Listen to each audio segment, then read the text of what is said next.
Mai sauraro kamar yadda kuka sani wannan fitaccen shirin fim mai suna labari na wadda aka saba a kari ta duk ranar Juma'a kenan. Duk da cewa yau za a saki wannan fitaccen shirin fim duba da yadda Aminu Saira ya sake tallan fim nan yadda ake gudanar da trending kuma a social media gaba daya. A yayin da dai yadda aka ga raba gaddama yake cikin wani hali a yanda yake faɗa wa Fulani da cewa ko shi bai kai bane da zai ɗauki hukunci game da 'ya'yan Fulani da kuma dai kanan nasa dai gaba daya.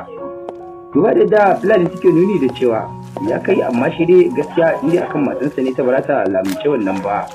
Duk da cewa dai kowa riga sani Fulani ita tana cikin masu goya ma raba gaddama baya. To amma shi dai daga bisani da alamu ya nuna ta juya masa baya duk da cewa kuma gashi wannan jarumi wanda aka fi sani da suna Presido a cikin shirin fim na labari na. Duk da cewa dai ya lashe gasa da kuma wannan shari'ar da ake fafatawa da yaron nan wadda yi ma wannan yarinyar fyaɗe duba da kotu da yanke hukuncin ɗaurin rai da rai da kuma zama na gidan yari zuwa lokacin da yanke masa hukunci domin aikata wannan fyaɗen da ya ma wannan jaruman. To me za ku iya cewa masu kallon wannan shirin fim na labari na game da wannan abubuwan da aka yanke ma wannan yaro shi cewa an yi daidai ko kuma ba a yi daidai ba.